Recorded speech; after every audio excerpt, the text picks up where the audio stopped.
Hi everyone, I'm Kevin Elson for Catholic Newsbreak. Here's what's happening this week in the news. We begin with news from the Vatican. Pope Benedict XVI spoke at a special Mass in St. Peter's Square, October 11th, half a century to the day after the opening ceremonies of Vatican II. In attendance at the Mass were about 400 bishops from around the world, which included 15 of the 70 surviving members of the 1962 to 1965 Council. Orthodox Ecumenical Patriarch Bartholomew of Constantinople and Anglican Archbishop Rowan Williams of Canterbury attended as special guests. The Mass also served as the opener to the special Year of Faith. During the Mass, the Pope called on Catholics to revive the authentic spirit of Vatican II by reproposing the Church's ancient teachings to the world. Pope Benedict stressed that new evangelization needs to be built on a concrete and precise basis, and this basis is the documents of the Second Vatican Council. The Pope also reiterated one of the most prominent teachings about Vatican II, that it must be understood in continuity with the Church's millennial traditions, not as a radical break with the past.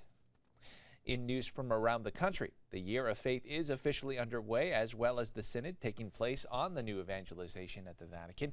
Catholic News Service spoke with Lamar Vest, president of the American Bible Society, an official observer at the Synod on the new evangelization, about the relationship between Scripture and ecumenism.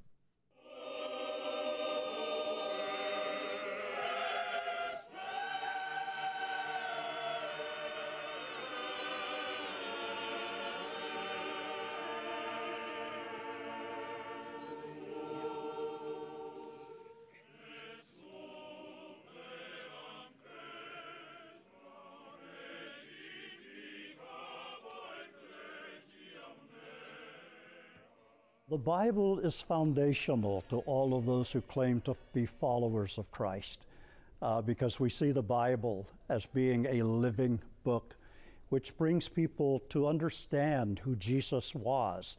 And it's around our relationship with Christ that we think brings fellowship, because we know that Jesus prayed his final prayer that we would be one. And we haven't seen that yet, but we're getting closer. And now it's our responsibility to put this into practice in our own lives. And the only way we can do that is to communicate the Scripture in ways that speak to today's generation. So it's not just a matter of celebrating the past, it's a living book. And we have to work hard to find ways to communicate Scripture to a new generation. In other news from around the country, a federal lawsuit has been filed by the Archdiocese of Atlanta, the Diocese of Savannah, and other Catholic entities in Georgia, challenging the Health and Human Services contraceptive mandate. The defendants are the U.S. Department of Health and Human Services, the HHS Secretary, Kathleen Sebelius, the U.S. Department of Labor and Labor Secretary Hilda Solis, and the U.S. Department of the Treasury and Treasury Secretary Timothy Geithner. The Catholic Church in Georgia joins more than 50 other dioceses, schools, hospitals, social service agencies, and other institutions from around the country that have filed suit in federal court to stop the 3 government agencies from implementing the HHS mandate. The lawsuit states that the U.S. government is attempting to force plaintiffs, all Catholic entities, to provide, pay for, and/or facilitate access to abortion-inducing drugs, sterilization, and contraception in violation of their sincerely held religious beliefs.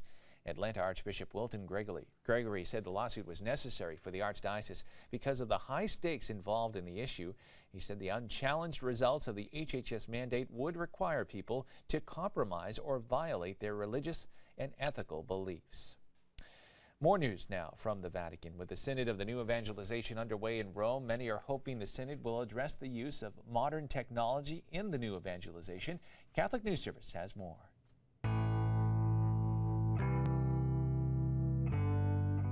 What better place than at the Synod on the new evangelization, the transmission of the faith, to be concerned about new ways to get the message out.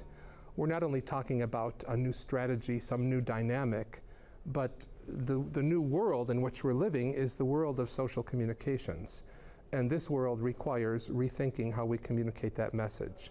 If we end up at this Synod simply with a document in print and with no creative impulse to use the world of social communications, of cyberspace, of Twitter, of Facebook, and everything else, then we wouldn't have accomplished our goal.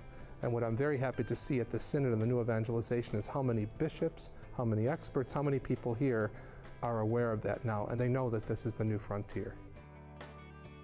And finally in the news, coming to a post office near you, the new Christmas stamps for 2012. In a ceremony at the Bethlehem Chapel at the Washington National Cathedral of the Episcopal Church, the U.S. Postal Service revealed the new Christmas stamp. Almost every year since 1962, the holiday stamp has been of the traditional image of Madonna and Child. Louis G. Uliano, the member of Postal Service's Board of Governors, said this year's stamp is based on a passage from the Gospel of St. Matthew, "Out of Egypt I call my son." He said it portrays another part of the Christmas story and hopes the more contemporary art will appeal to a broader audience. That is all the information we have for you this time. Please stay with Catholic TV for more Catholic news. Until then, I'm Kevin Nelson, and I'll see you next time on Catholic Newsbreak.